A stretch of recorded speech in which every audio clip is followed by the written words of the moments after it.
Okay. Joining us today is the Honourable Tony Clement. Mr. Clement, welcome. Nice to be on your program. So this is Welcome to the Middle Ground. Here we're interviewing politicians to give the youth an insight into politics.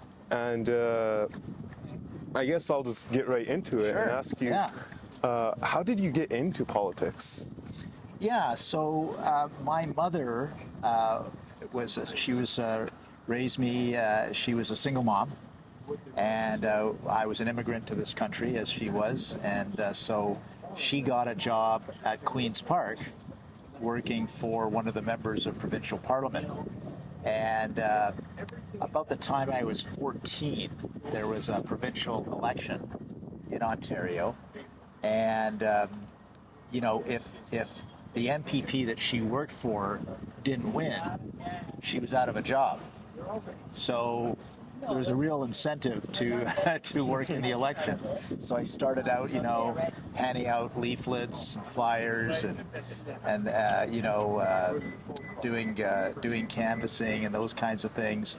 But at the same time, and so I got hooked on it from that provincial election forward. But at the same time, the world was such that Justin Trudeau's dad, Pierre Elliott Trudeau, was prime minister, and there was by that point, it's 1970s, etc. There was a lot of reaction to his policies, negative reaction. The economy was in poor shape. The government wasn't listening. Sound familiar, maybe? And young people couldn't get ahead, and so on. And so my natural inclination was to be a conservative. And I started out as a volunteer. I believed in freedom. I believed in democracy. And I wanted to advance those values in Canada. So fast forward, after university, I continued to be involved and became president of the Ontario PC Party and kept involved that way. And so in 1995, there was an opportunity to run in the provincial election here in Brampton. A bunch of local Brampton people came forward to me and said, hey, you did work in the party, or you know what's going on at Queen's Park. We'd like you to be the candidate. Now, they didn't bestow it upon me without a fight. I had to fight for the nomination, and you know how things are at Brampton. Nothing's handed to you for free, right? Yeah. So I did win the nomination, and that was the election where we made a real breakthrough, coming from third place to first place in one election, and Mike Harris was elected premier. So that's how I started, yeah. Wow, really an incredible story. And what qualities do you think someone needs to have to be nominated by the party? Because a lot of the people that are watching our show today, they're members of the youth, they're aspiring politicians, right? So what qualities does someone need, like liberal or conservative? Because to run, you obviously need to have, I guess, something unique about you, something that allows you to serve the people better than anyone else, right? Absolutely. I mean, and you've got to, what I've been telling people recently, because I get asked this question a lot, and one of the original things that I used to say was, well, it has to make sense from a family point of view, has to make sense from a career point of view, and there has to be an opportunity, like in Ontario or in Canada, and a desire for change, or that kind of thing. I think just peeling away another layer, though, I think you have to look inside yourself. Are you a risk taker? Because if you're not a risk taker, politics is not for you. Quite frankly, it's a very risky business. Many people run, not so many people actually win, right? Yeah. So you have to be able to take risks. You have to be able to take defeat and turn that into a win. Maybe you lose the first time I ran for something, I lost. The next year I won, right? So you have to be able to take the loss, take the risk, and not be defeated by that. Work very, very hard. Know your community very, very well, and be able to articulate, a vision for the future. So that's what I recommend to people these days. And So you first ran for the city, right? Yeah, I did. Yeah. To Toronto's council. Yeah. And how did that go? Because I guess like you kind of jumped ship towards Queen's Park, and like what was your initial plan when you decided to run for the city? Well, I was living in the city at the time. I wasn't living in Brampton, and I'd convinced the local councillor to run provincially. So when he decided to run provincially, I thought, well, okay, there's going to be an open seat. It kind of made sense for me to follow in his footsteps. But, a lot of other people had the same idea. So it's a very crowded field. And this is a point about unity, right? Because there were 4 Conservatives who ran for that seat, and there was 1 NDP. And guess what? The NDP guy won, right? He won with less than 40% of the vote. So that was a lesson to me right there that just because you want to win and you've got a good character and you can work hard, you've got to have a message, right? And I learned that. Like my message was not as focused as it should have been in that election. I ran because I wanted to work hard and I believed in the community, but I should have run talking about crime, or I should have run talking about taxes. These are things that I learned the following year when I ran provincially as part of Mike Harris's team. And sometimes you have to learn the hard way, right? Yeah. And of course, when you ran for Mike Harris's team afterwards, you became a minister in his government, right? So, like, if you weigh it, you could say it might have ended up as you making a larger difference on the community. But what does it take to become a minister, and what qualities do you need to become a minister? Yeah, I think it depends on the circumstances, of course, and what the premier or the prime minister is looking for. But they always look for people who have some experience, not necessarily in politics. That helps. But do you have good, well-rounded experience in something? Is it your community, or is it in your business?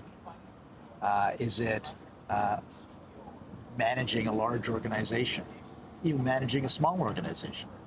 Something where you've shown leadership skills, right? You have to have an ability to communicate. Nowadays, premiers and prime ministers are looking for people who can communicate the message who don't, get blown off course by media and social media, and the churn that goes along with the social media. And we can talk a bit more about that for sure. But those are the kind of the skill sets. You've got to bring something to the table. You've got to be able to show that when you are a minister, you're going to work hard for not only your own department, but you're going to work hard for the party that you represent, that you're going to go around all the different ridings across the country or across the province, help your fellow members or candidates at the appropriate time during the election. These are kinds of things that first ministers look for. Yeah. But do you think there's something deeper to it as well? Because generally when we see prime ministers or when we see a new cabinet being sworn in, it seems that there's like somewhat of a quota, like you need X amount of ministers from BC. Of course, it's not official, but like an unofficial quota, like you need these many from there, these many from Alberta, these many from Southern Ontario. So do you think that weighs in when someone's choosing who to make a minister? Yeah, there's a regionality to it, because in the cabinet, usually, there's at least one person who is the minister responsible for something, but they're also the minister responsible for BC, the minister responsible for Ontario. So you got to have that regional balance so that you have different ministers politically responsible for what's going on in that province, can represent the province. Nowadays, I think every premier and prime minister wants to show diversity, their government is open to all faiths and all, from wherever you came from or wherever your parents came from, that kind of thing. So those are factors as well. But I think the primary factor has still got to be competence and the ability to get the job done. Definitely. And sir, do you mind if we take a break from the serious questions and move to a rapid fire round? Fire. All right. You have to answer 10 questions as fast Oh as my you gosh, can. okay. Okay, what's the last book you read? I'm currently reading a 1,200-page book on the history of the world. Okay, wow. Who's your favorite singer? I would have to say Brandon Flowers of The Killers. He's got a great voice. Oh, so it's not Taylor Swift. No, it's not Taylor Swift. Although I don't say anything negative about Taylor Swift. I don't want to be beaten up by the Swifties. And what's your favorite food? Chocolate-covered strawberries. Ooh, Yeah, delicious. I know. I got a sweet tooth. What's your favorite TV show? Current or past? Anytime. Whatever. Okay. Yeah. Okay. I'd have to say Breaking Bad was my favorite show of all time. Yeah. And what's your favorite sport? Hockey, ice hockey. Yeah. And who's your favorite Canadian PM? Well, I have to say Prime Minister Harper because I served for 10 years in his cabinet, so I'd be wrong if I didn't say him. Okay. And what's the most interesting country you have ever visited? Well, that's a tough question, but I'm going to go with I just returned in the last couple of months from Mongolia. Not many people make it to Mongolia. I got to ride a camel in the Gobi Desert and sleep in a yurt. So that's my number one pick right now. Okay. And what role did you prefer? Your role as an MPP or your role as an MP? They're both great. Being an MP was fantastic because you got to solve local issues, which you do as an MPP as well, but you're also looking out for Canada in the world, and that was very, very special.